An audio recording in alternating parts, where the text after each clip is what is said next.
Welcome to our weekly Mitzvah Shabbos program.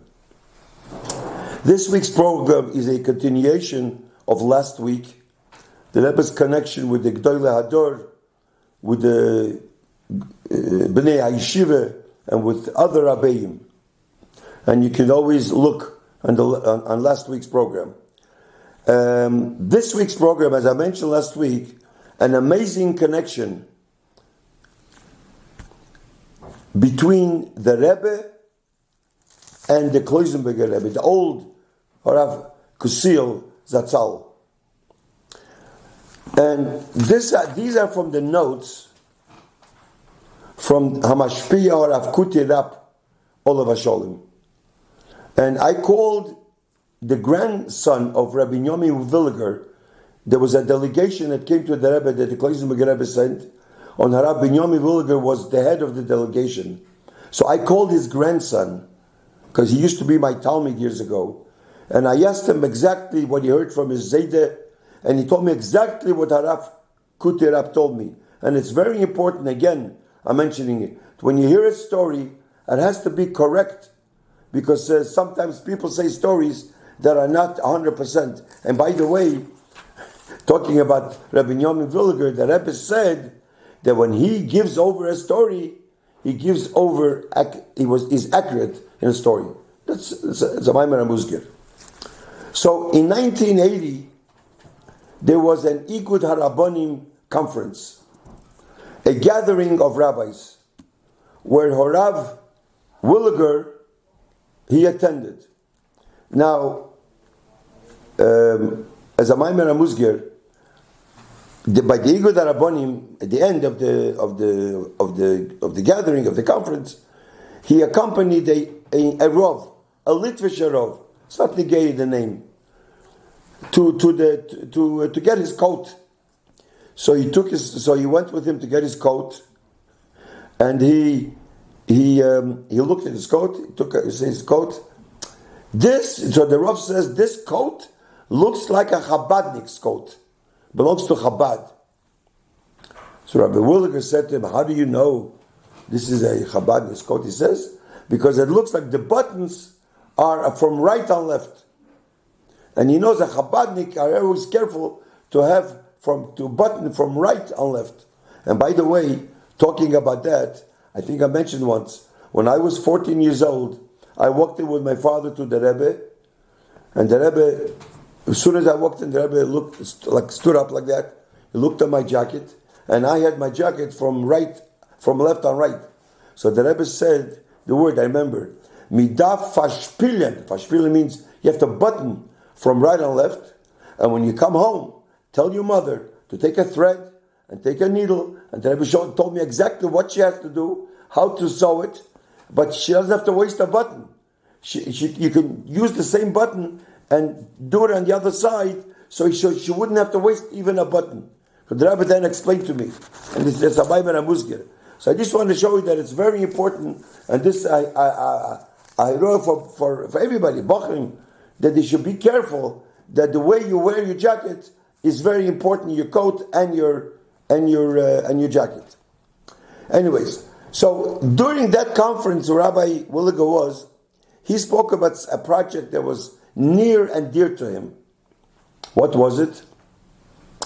The Kloisenberger Rebbe established a hospital.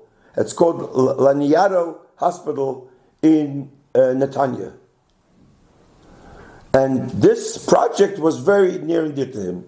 And he used the word, ich koch sich in them. Koch sich means, I'm enthusiastic.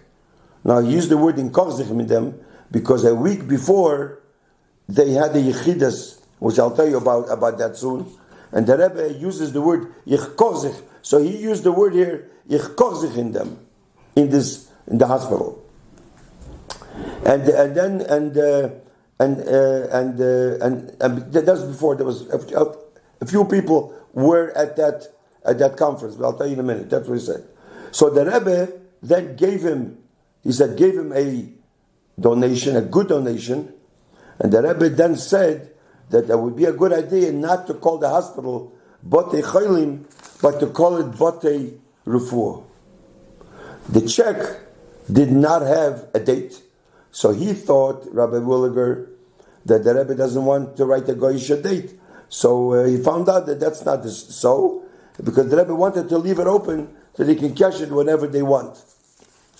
No. So now I will tell you who was at that delegation a week before this conference. So there was Rav Shlomo Goldman. He was the Kloisenberger Rebbe's son-in-law. Then there was the Zviller Rebbe, Shlomo Zviller. He was a grandchild of the Kloisenberger, Ben Zin Reich, and Binyamin Williger, and there was other people on that conference. So at that conference, it's a very interesting what happened then.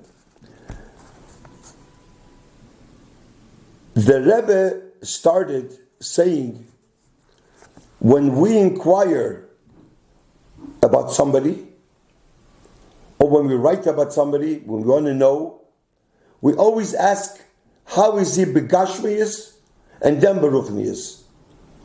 Not ruchnius and then gashmius. And the Rebbe writes here that his father-in-law, the Frierdiker Rebbe, always used to say, first gashmius, then ruchnius. So I'm asking you, the Rebbe said to them, how is the Kloisenberger Rebbe feeling begashmius? So the answer, they told him that he needs a big refuah, and the Kloisenberger Rebbe sent them to ask a refuah by the Rebbe. So they told him the details of his medical condition. Then the Rebbe says, about his ruchnius, I'm afraid to ask. Then the delegation asked the Rebbe, how is he feeling begashmius? So the Rebbe answered, when my surroundings are good, I feel good. As Arumir is good, feel good. From here we understand that the life of a tzaddik is not his personal life. When does the Rebbe feel good? When he sees that the Chassidim are united, and the Chassidim follow and learn the Torah of the Rebbe.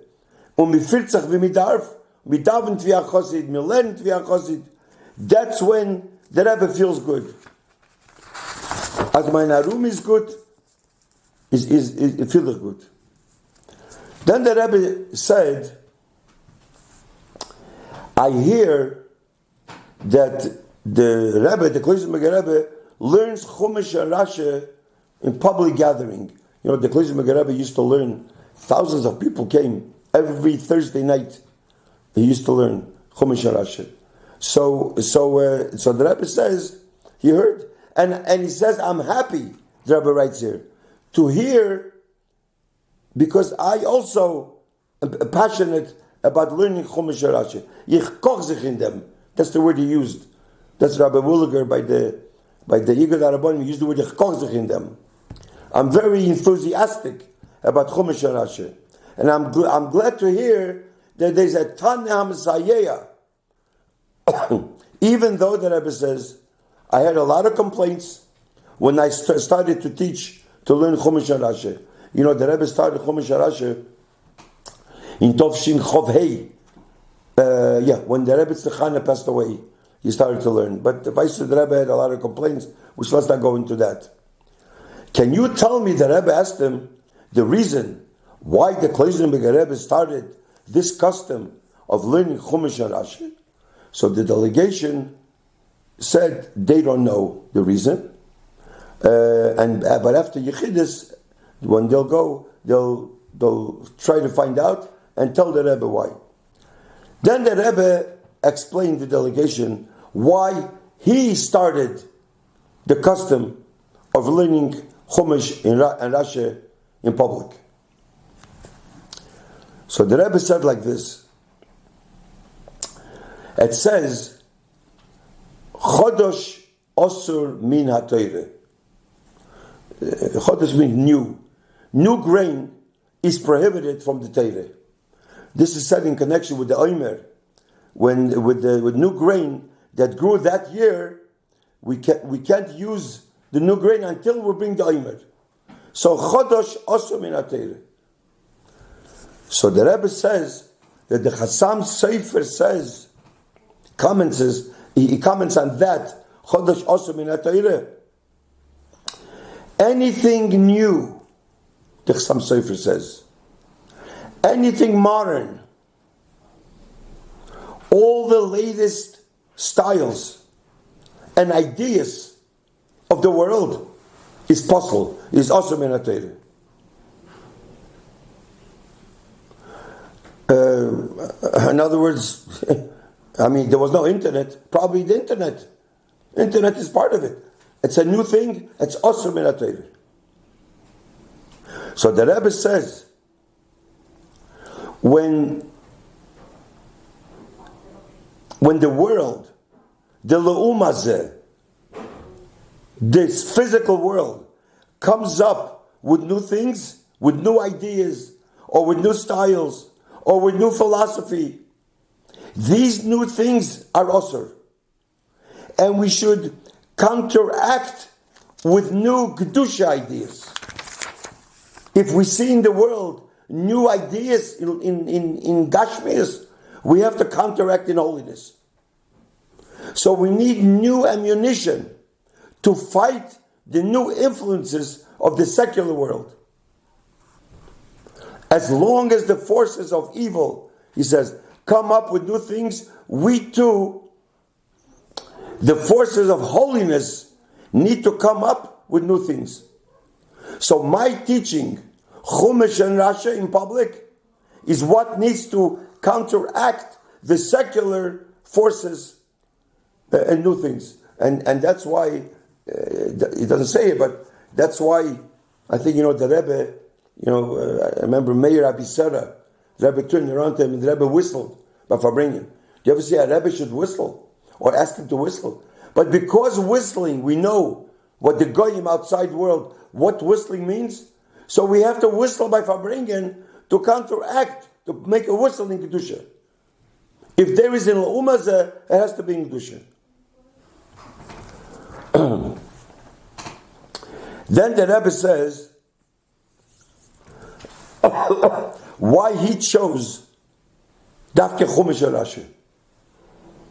Pshute Shal Mikra. The Rebbe could have chosen the deepest inyonim to counteract deepest inyonim in Torah. The Rebbe was a big gun.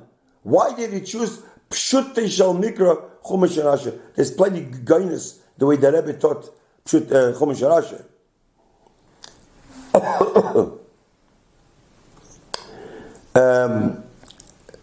Why after that?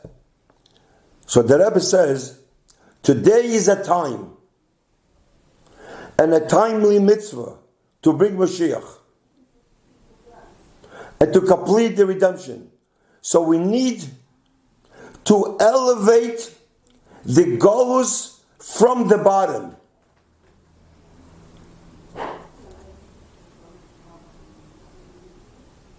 The very bottom, being the lowest of the four worlds. There are four worlds. There's Atzilus, which is the highest.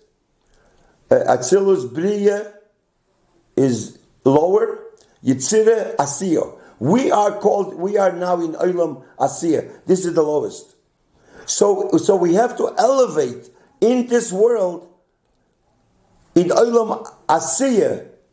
We have to lift up from the bottom. And when we pick up the bottom, we pick up the entire structure. And elevate. Which I see is the lowest. And that needs the greatest effort. Because Shechina is also in Golus. The Shechina is also, if we're in Golus, the Shechina is sunk in Golus. Deep in Golus. How do we elevate that? Through Olam Asiyah, through the lowest. What is the lowest? The lowest is, there are four categories. There is Pshat, Remez, Drush, Soid. Pshat is literally. Remez is hint. Drush, Soid is Kabbalah. So through Pshat, because Asiyah is the lowest, Pshat is the lowest, through the lowest, we have to elevate, so then we pick up everything. Und ich koch sag in them, I'm passionate of that. Now, even to Anoshim Pshutim, that everybody can understand. That's the Rabbi used to say, Klotz Kashe, like Poshet Sachen. Because everything in Pshat, in plain, that even a simple person learning Torah is able to understand. Torah needs to be taught in a simple and basic way. Pshutei shel mikra. And that's why the Rebbe answered them. That's why he started Chumash and Rashi. To counteract the ganze Golos. An interesting point. The Rebbe also asked the delegation, when does the Rebbe, the Kloisenberger Rebbe, give his droshe? Before Kriyas Torah or after Kriyas Torah? So they answered before Kriyas Torah. So the Rebbe said, but Torah Shebeksav comes before Torah Shebal Peh. So they said they have to inquire that also. So later on they said that really the Kloisenberger Rebbe starts his droshe, he always starts with a pasuk. Even though he says his droshe before Kriyas Torah, but he says a pasuk because Torah Shebeksav comes before Torah Shebal Peh.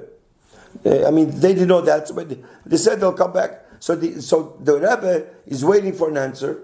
Anyways, after the Yechidas, they went and they did not come back with an answer. 2 days later, the Rebbe sent to somebody to call Rabbi Binyamin Villiger that he's waiting for an answer.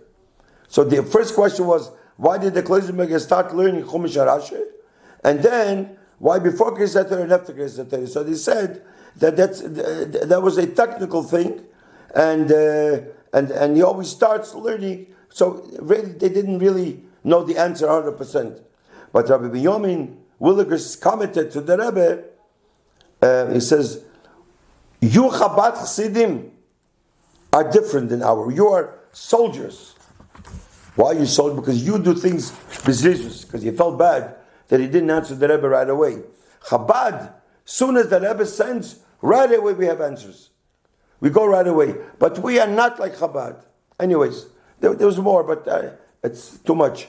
But then before leaving, the Rebbe gave him a bracha for the Kloisenberger Rebbe, best regards.